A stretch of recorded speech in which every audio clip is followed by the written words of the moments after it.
Salut tout le monde, j'espère que vous allez très très bien. Le soleil entre en taureau et une nouvelle saison solaire va être inaugurée concrètement le 19 avril 2025 à 19h56 heure universelle. Le soleil fait contact avec le degré zéro du signe taureau où il va séjourner jusqu'au 20 mai 2025. Quand le soleil, qui représente l'essence, la présence, la conscience, entre en taureau, d'une manière générale, l'énergie collective se focalise sur la recherche de stabilité, de sécurité, vivre le moment présent, ralentir le rythme, vivre en tout cas un rythme beaucoup plus organique, développer l'estime de soi et nous focaliser à vivre en tant qu'être humain et non en tant que faire humain, sans pour autant négliger nos responsabilités, parce qu'en taureau, on est bien conscient des responsabilités aussi, on est bien conscient de l'effort qu'il faut fournir pour se procurer cette stabilité et cette sécurité matérielle. Taureau est le signe où nous entrons en contact conscient avec la matérialité pour la première fois dans la spirale évolutive que représente le zodiaque. C'est le premier signe de terre et il représente donc cette connexion avec le monde physique à travers des cinq sens. C'est le signe du travail laborieux, de la gestion efficace des ressources pour assurer la productivité et la stabilité, mais il représente aussi la capacité à savourer les fruits récoltés à l'issue de ce travail et donner valeur à ce que nous apportons et désirer manifester ce que nous apprécions parce que nous voulons en profiter. Tu comprends?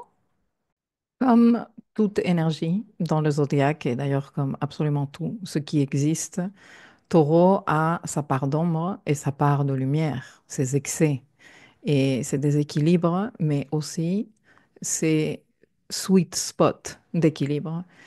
Et lorsque l'énergie Taureau est déséquilibrée, elle peut devenir rigide, entêtée, attachée à ses possessions ou à certaines habitudes de confort qui en fait masquent un certain vide intérieur.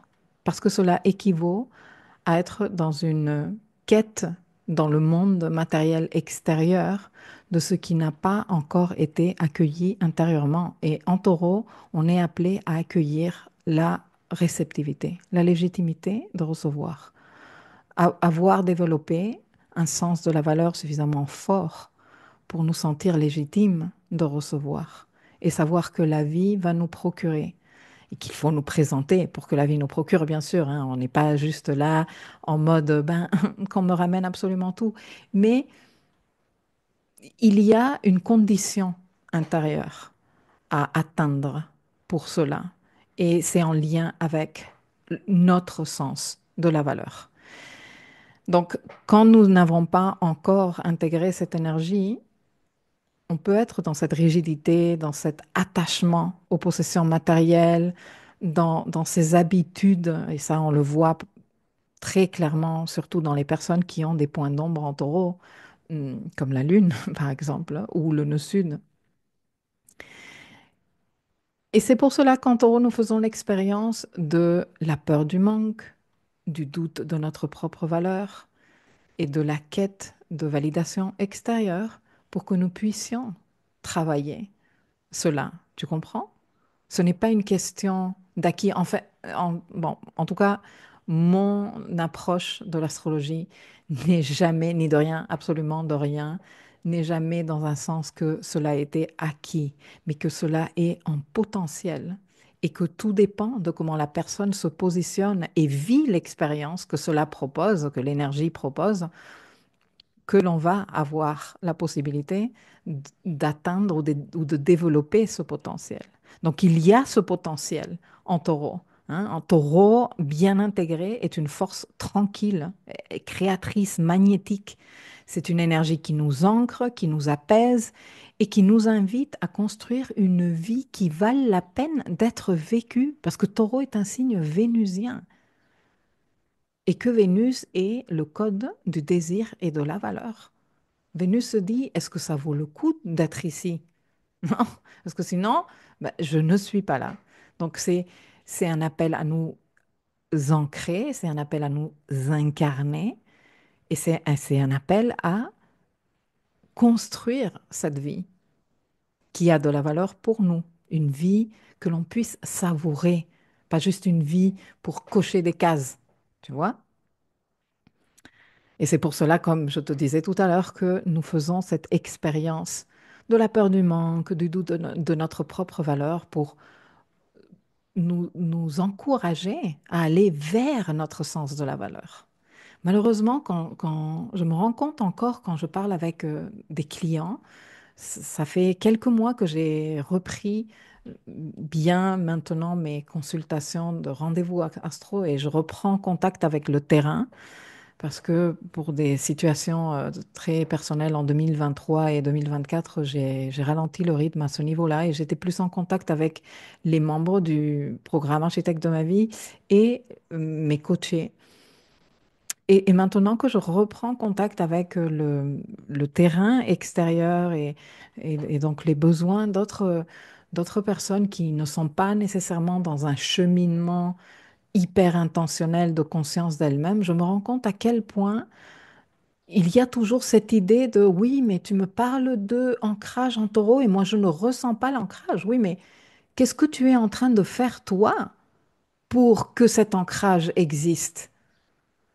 Comment es-tu en train d'appeler dans ta vie cet ancrage? Non, c'est pour ça que je disais tout à l'heure, on n'est pas ici dans une perspective d'acquis, on est dans une perspective de potentiel. Non, et ici, en taureau, on est dans une perspective de valeur en potentiel. Mais comment te présentes-tu pour ça? Qu'est-ce que tu fais? Et c'est une excellente période de l'année pour se poser cette question, c'est précisément le transit du Soleil en taureau, de n'importe quelle planète personnelle. Mercure arrive bientôt, en 2025. Mais voilà, là, concrètement, le Soleil, essence, présence, conscience, en taureau, on devrait tous être en train de se poser la question au cours de ce mois-ci, comment suis-je cette force tranquille, créatrice et magnétique? Comment suis-je cette énergie qui me donne un ancrage, qui m'apaise, qui me donne cette sécurité, cette stabilité, qui m'invite à créer une vie qui soit de valeur pour moi, où je me sente valorisée, où je sente que mon effort est rétribué, pardon, où je puisse savourer ma vie. Et attention, parce que là entre en jeu tellement de choses.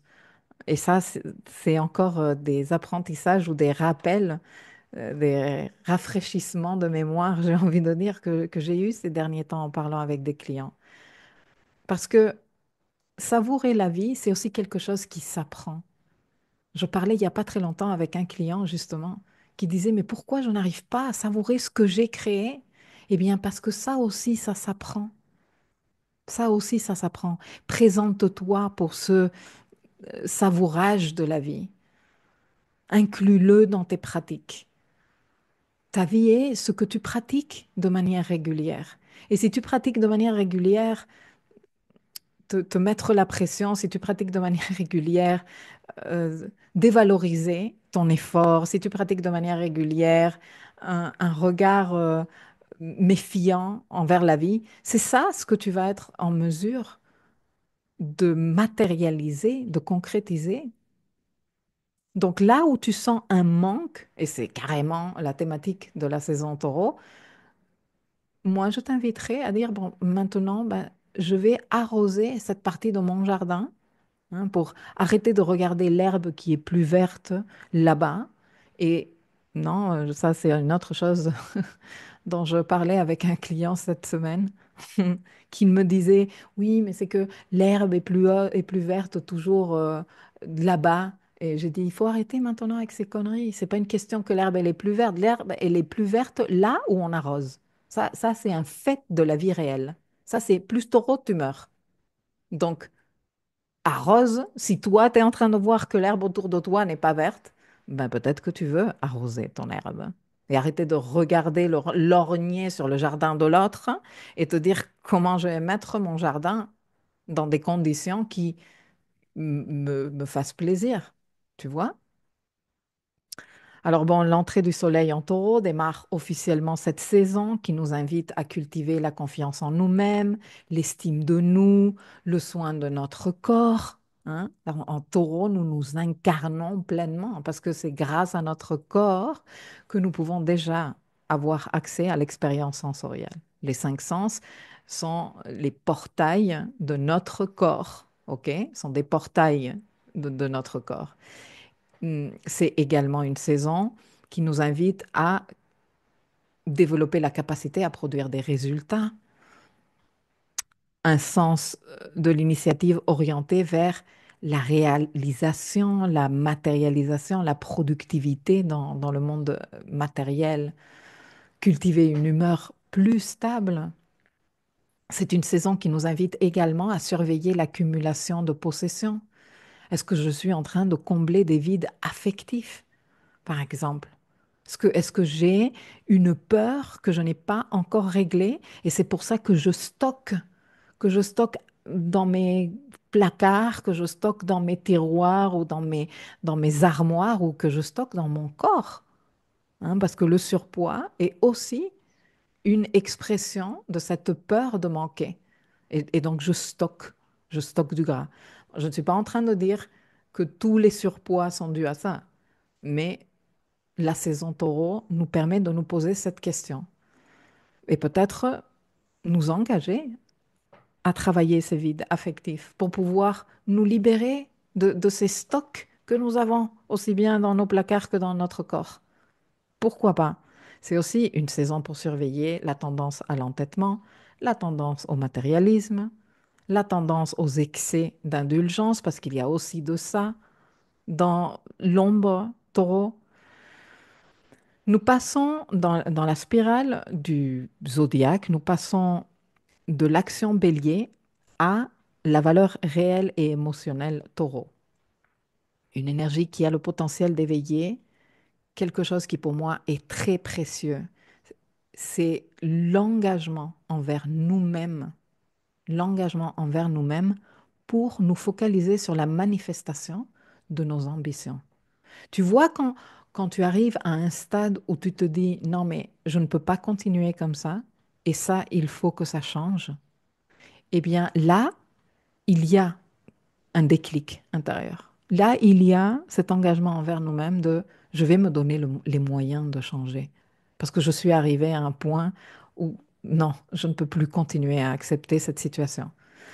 Et bon, en taureau, la situation est en lien justement, comme je te disais, avec les peurs de manquer, la tendance à rester dans sa zone de confort, ce qui est très dévalorisant aussi, parce que quoi qu'on nous dise, hein, je sais qu'on a tendance à nous infantiliser là dehors, le cirque de la 3D et tout ce que tu voudras, mais quoi qu'on nous dise, l'âme humaine est courageuse. Elle est venue ici vivre des expériences d'apprentissage.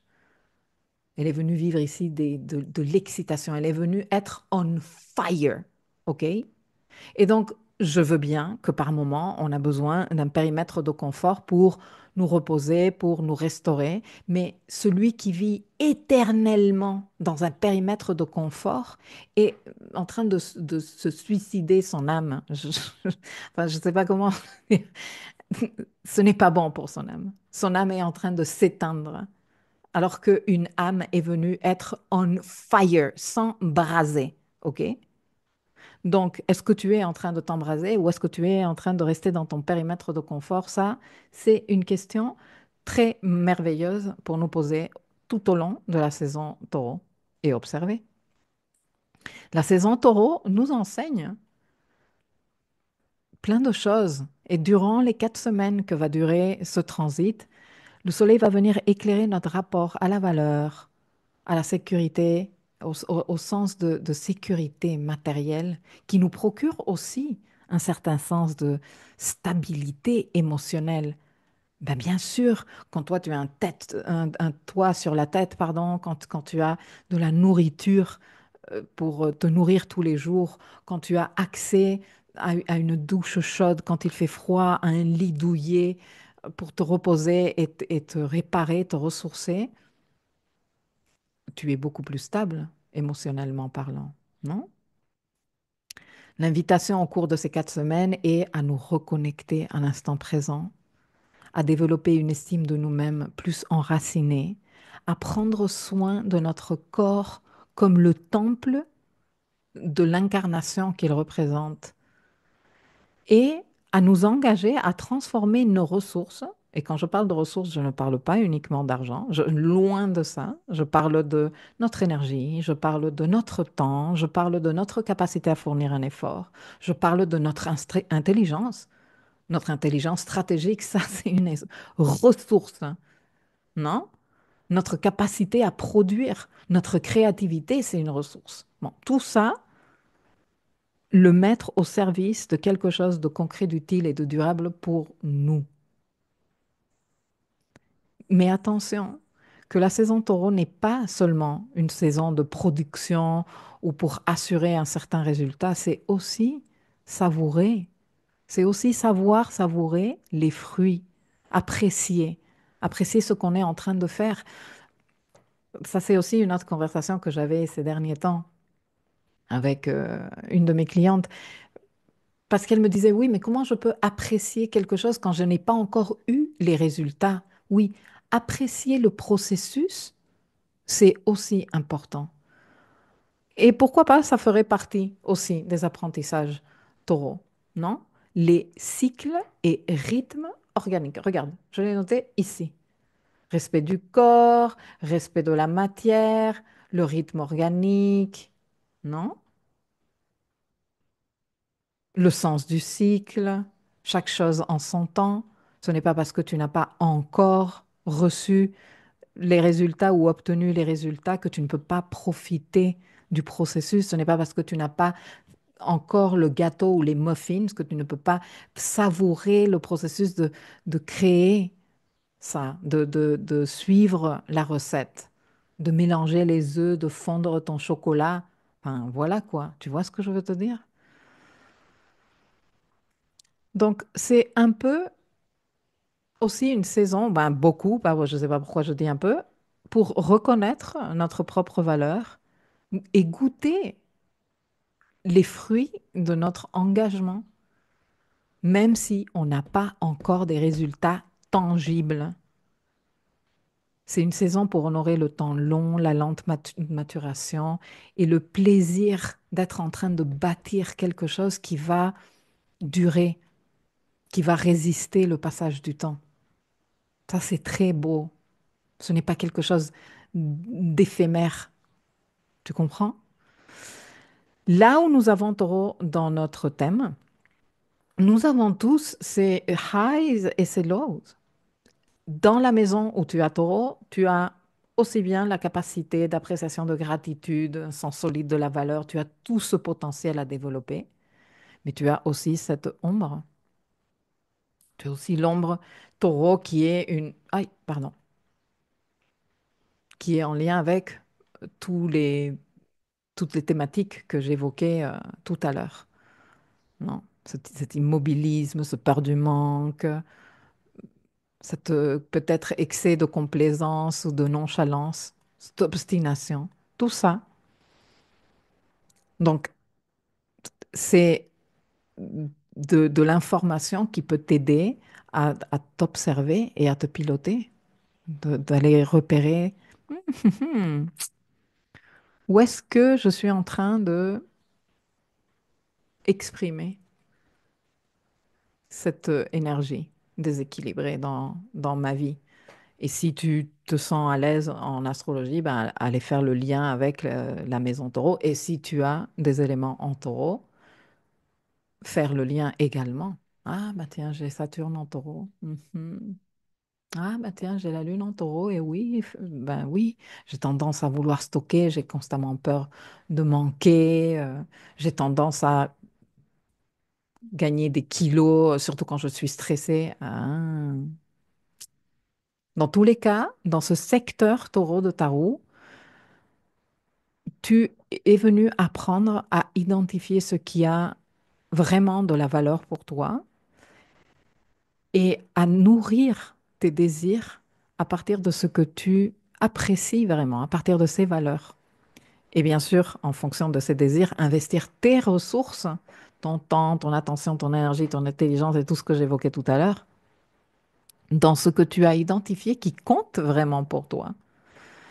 Et bien sûr, à recevoir, hein. En taureau, on développe un sens du principe de la réceptivité.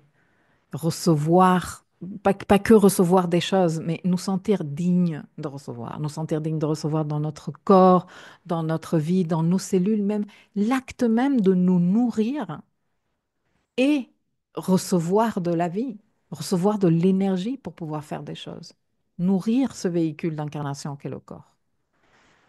Donc bon, tout ça, c'est des questions idéales pour nous poser, pour nos introspections au cours du mois, pour nos réflexions, même pour notre journaling, parce que toutes ces thématiques vont être d'actualité solaire pendant les 4 semaines qui suivent, comme toutes les années, à chaque saison taureau. Et d'ailleurs, je profite en ce moment pour te rappeler du tableau de bord, hein. Le tableau de bord, je l'ai conçu il y a 2 ans pour concentrer l'information astrologique de la saison, pertinente pour la saison, dans un même espace et te donner de quoi, ou quelque part t'accompagner avec cet outil à garder une présence plus qualitative et à vivre une expérience ou tes processus, les processus au cours de la saison, de manière plus consciente. Alors, depuis la saison Bélier 2025, nous avons une toute nouvelle et pimpante version du tableau de bord. C'est un design beaucoup plus fluide, beaucoup plus beau aussi, un aménagement plus clair et plus utile à mon avis. Et nous avons ces 5 sections que tu vois ici. Alors, les tutos n'ont pas changé. Je les laisse par défaut pour celles et ceux qui ne savent pas très bien utiliser Notion parce que le tableau de bord est disponible sur Notion. C'est un espace sur Notion. Tu n'es pas obligé d'avoir un compte sur Notion pour l'afficher. Ça peut s'afficher comme, juste comme un site web. Mais si tu as Notion, l'intérêt, c'est que la section workbook, tu peux la dupliquer dans ton espace. Et tout le reste des sections sont juste consultables, si tu veux le dire comme ça. Je vais te faire un tour d'horizon de ce tableau de bord en te faisant visiter un peu les différentes sections. Regarde que il y a la section agenda de la saison, astrologie de la saison, l'astrologie pour CEO et la section workbook. Donc, dans l'agenda de la saison, tu trouves tout ce qui est date, calendrier, les fameuses cosmic vibes que je rédige à à chaque semaine. Bon, enfin, je divise le mois comme bon me semble, comme ce qui, d'après moi, fait sens. OK? Donc, tu peux les afficher ici en cliquant sur les petits triangles. Hum, le calendrier lunaire, non, les dates, les heures des lunaisons et je donne toujours un intitulé et je fais toujours aussi une leçon sur ce calendrier lunaire que tu trouves d'ailleurs dans le dossier Life Mapping, les lives du mois. Voilà, c'est ce qu'on trouve dans dans cette première section. Dans la section astrologie de la saison, il y a toute l'information astrologique à considérer. Je fais toujours une petite description de l'énergie du, du signe concerné. J'aime beaucoup faire ces astrofacts pour te donner des exemples pratiques de comment tu peux être en train de vibrer avec l'énergie du signe de la saison sans nécessairement le savoir. Et donc, c'est quelque part ma façon de participer à ce que tu prennes conscience que, ah, bah, quand je fais ça, je suis en train d'exprimer l'énergie taureau. Voilà. Bon, il y a aussi bien sûr les highs et les lows que je t'ai affichés tout à l'heure, les highlights de la saison, la to-do intentionnelle de la saison. Et c'est une to-do que je me fais moi-même chaque mois et que je partage avec toi au cas où ça te servirait à quelque chose. Et bien sûr, l'agenda astro, qui a elle aussi sa propre leçon. Et puis, il y a la section astrologie pour CEO, qui est une nouveauté 2024-2025. J'ai lancé ça fin 2024. Moi, personnellement, je me sers beaucoup en tant qu'entrepreneur de l'astrologie pour planifier mes lancements et tout ça. Je me suis dit que c'était super utile parce que je sais que j'ai dans ma communauté un nombre assez conséquent de personnes qui ont leur propre entreprise, qui sont en freelance. Donc, dans cette section du tableau de bord, j'essaye de partager un maximum de highlights à moyen, long terme. Même le top 3 de la saison reste quand même quelque chose de moyen terme. Ce n'est jamais un truc qui, ah, bah si tu ne l'as pas vu passer le jour X, eh bien, tu n'auras pas pu l'utiliser. Et bon, dans la leçon, le briefing astrologie pour CEO, je détaille le top 3 de la saison, je détaille les dates importantes et les événements astrologiques qui ont un impact sur l'activité entrepreneuriale, d'après moi, bien sûr. Et je trouve cette section super utile. En tout cas, bon, pour moi, c'est utile de faire ces analyses et j'espère que ça te sert à toi aussi. Et enfin, le workbook qui est à dupliquer sur Notion, mais qui est également à télécharger en PDF, très utile. Moi-même, je m'en sers et je le trouve vraiment utile et qui est conçu, ce workbook a été conçu spécialement pour servir de support aussi bien pendant les sessions live mapping, pendant lesquelles on fait la planification, tu fais, qu'on fait notre astro-planning, notre moon mapping, qu'on fait la réflexion stratégique, la planification, etc., etc., mais aussi pour te servir de suivi et de pilotage. D'ailleurs, il y a le hub GPS pour gestion, pilotage et suivi. Toutes ces parties où tu peux faire tes observations, la section bilan de fin de saison. Bon, toutes ces mêmes parties, tu les retrouves dans le PDF à télécharger si tu es comme moi de la team j'utilise mes crayons et mes stylos. Voilà pour ce tableau de bord qui, j'espère, te sera aussi utile et te fera aussi plaisir que moi. Ça m'a fait plaisir de le créer et de te le proposer. Bon, continuons dans notre présentation avec ce calendrier du mois qui, pour rappel, il est à ta disposition pour téléchargement dans le dossier Live Mapping. Moi, personnellement, j'adore le mettre en fond d'écran de mon ordinateur et de ma tablette. Comme ça, j'ai un aperçu global du mois solaire d'un coup d'œil. Je peux, par exemple, repérer les lunaisons, hein, que j'indique toujours ici. Je peux également, même si il y a éphéméris qui t'indique ça, euh, il y a aussi les entrées de la Lune en signe, et je peux le voir très rapidement aussi. Et ce qui me sert aussi dans ce calendrier, c'est de voir lorsque les planètes personnelles, par exemple, sont en boucle rétrograde, ce qui est le cas, c'est le cas en cette saison Taureau 2025, parce que nous avons Mercure, tu le vois là, Mercure, il sort de son ombre post-rétrograde le 26. Donc, il démarre la saison taureau en ombre post-rétrograde. Il y a également Vénus qui sort de son ombre post-rétrograde le 16 mai. Donc, elle va être quasiment tout le mois, alors que c'est la maîtresse du signe taureau et dispositrice de la saison, toujours dans sa prestation de rétrogradation, toujours en train de faire ces aspects qu'elle aura répétés fois 3 au cours de sa rétrogradation, de sa boucle rétrograde plutôt. Et puis nous avons Mars. Nous avons Mars qui passe lui aussi la moitié quasiment du mois, toujours en boucle rétrograde. Ceci, quand on est capable de voir ceci à l'écran, pour moi, est une annonce d'un redémarrage en douceur. Tu sais, c'est très rare d'avoir les trois planètes perso en boucle rétrograde. Les trois planètes personnelles, sont quelque part nos outils du quotidien. Mercure, c'est notre pensée, notre communication, notre capacité de décrypter l'information, de la traiter, de la classer d'apprendre de tout ça. Vénus est en lien avec le désir, la valeur et aussi les relations. Et Mars représente notre volonté et notre action. Donc, quand ces trois-ci sont en boucle de rétrogradation en même temps, les affaires tournent beaucoup au ralenti. On m'a posé souvent au cours de ces dernières semaines, mais qu'est-ce qui se passe? C'est comme si je voulais, mais j'y arrivais pas. Moi, mais c'est que donne-toi le temps. Donne-toi le temps de sortir de ce travail de rétrogradation.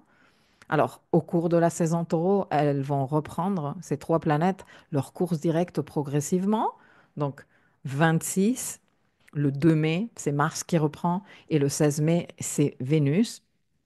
Et ensuite, elles entrent toutes les trois, ce qui est super rare aussi, en phase expérientielle, qui va durer quelques semaines pour Mercure, mais quelques mois pour Vénus et Mars. Vénus et Mars vont rester en phase expérientielle quasiment ensemble. Ils entrent ensemble dans la phase inframonde.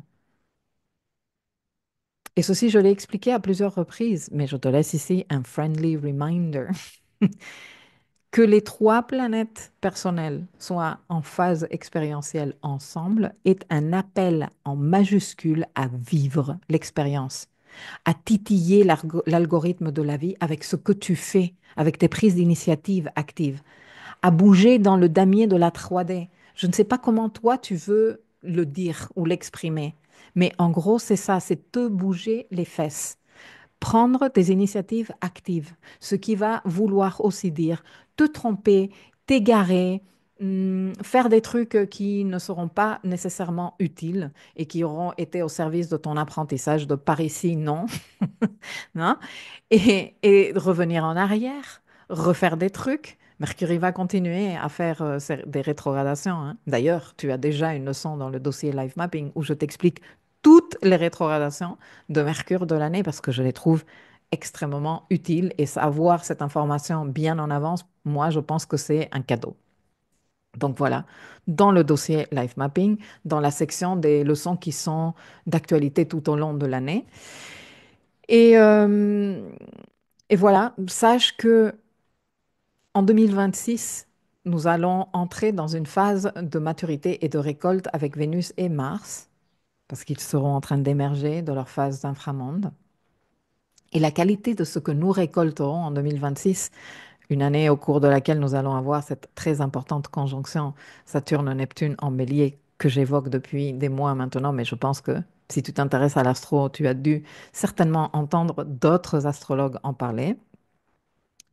La qualité de ce que tu seras en train de récolter en 2026 dépend de la qualité de ta présence tout au long de 2025. Et quand je parle de 2025, je suis consciente que tu es certainement en train d'écouter ça au mois de avril, hein, taureau, parce que c'est quand je vais mettre ce contenu à ta disposition. Donc, je suis consciente que toi, tu te dis, mais non, mais attends, on est en avril de l'année 2024. Non, mais astrologiquement, l'année vient tout juste de démarrer en saison bélier. Et si je me tiens à toutes les planètes personnelles en boucle rétrograde encore, j'ai envie de te dire que l'année 2025, elle démarre plutôt en fin de saison taureau. Ok, ou disons que c'est un démarrage de l'année astrologique en saison taureau. Un démarrage lent et progressif. Donc, souviens-toi de ça.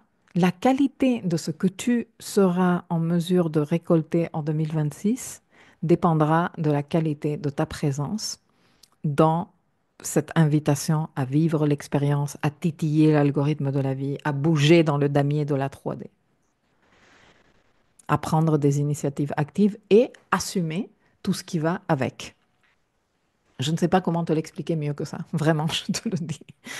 Juste pour rappel et pour ceux qui suivent, à un niveau chamanique, c'est en cette saison taureau que Mars démarre sa phase de défi. Il sort de sa boucle rétrograde le 2 et le 4, regarde, je te l'indique ici, il a sa conjonction à la Lune. Ça fait un moment que je t'indique les conjonctions de Mars à la Lune, justement pour que tu t'habitues à les suivre. Mais là, officiellement, on est entré en phase de défi et cette phase démarre avec ce premier défi que je vais décrypter pour toi aussi, bien sûr, pour que nous ayons les clés, que nous sachions au long de ce mois, non, du mois qui suivra, qu'est-ce que, qu'est-ce que l'algorithme de la vie attend de nous, comment nous pouvons nous présenter pour ces importants défis. Et c'est également en saison taureau que Vénus entame sa descente au grand en bas. Et ceci est en lien avec le mythe sumérien d'Inanna que je t'ai raconté de nombreuses fois.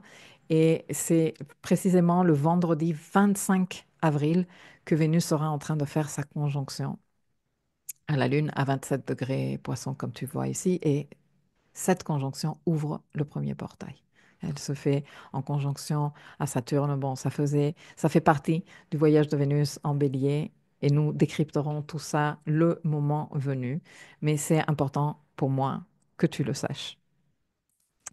Ok, dans la section Agenda Astro, moi, ce que je fais, c'est étudier les transits planétaires. Je te les indique toujours, les transits planétaires à relever. Bon, le Soleil et son transit en taureau, le fait que Vénus soit la dispositrice de la saison, qu'elle est dans son signe d'exaltation au moment où le Soleil entre en taureau. Vénus, elle est ici, en poisson. OK? Elle est toujours en zone d'ombre post-rétrograde, comme je te disais tout à l'heure. Elle est en conjonction au nœud sud, au nœud nord, pardon. Regarde ici.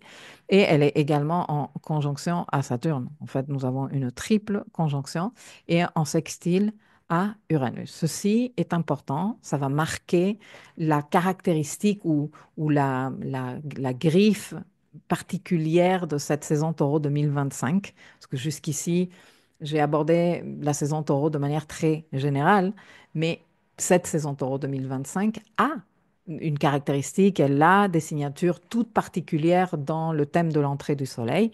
Et tout ça, pour nous, c'est de l'information. Je fais aussi un rappel que Mercure, Vénus et Mars sont en ombre post-rétrograde, que Pluton, il est stationnaire, et puis il sera rétrograde du 4 mai 2025 au 14 octobre 2025, et que nous sommes toujours en saison d'éclipse. La saison d'éclipse, elle se termine le 27 avril 2025. Donc, quand la saison taureau démarre, nous sommes toujours en saison d'éclipse. Après, il y a toutes ces autres signatures que j'aime toujours encourager à saisir et à cultiver dans l'expression lumineuse et à noter et à piloter dans l'expression maladroite. Mais de manière générale, disons, après analyse, je pourrais faire une synthèse globale de la saison Taureau 2025. Et dirais qu'à un niveau collectif, à un niveau macro, la saison s'ouvre sur un fond de réorganisation des structures de pouvoir avec cette opposition Mars-Pluton, hein, qui arrive pour la troisième fois parce que ça fait partie des signatures que Mars a répétées 3 fois dans sa boucle rétrograde.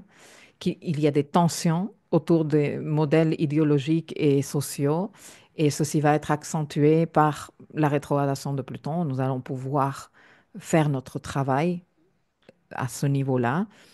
Nous avons aussi des trigones du nœud sud à Uranus qui favorisent la réactivation de solutions anciennes ou de technologies anciennes, en particulier dans les domaines de l'écologie, de la santé publique et des métiers. Il y a également l'entrée transitoire de Neptune en Bélier qui va être en train de cohabiter quelque temps avec Mercure, mais beaucoup plus longtemps, ben, tout le temps avec Chiron.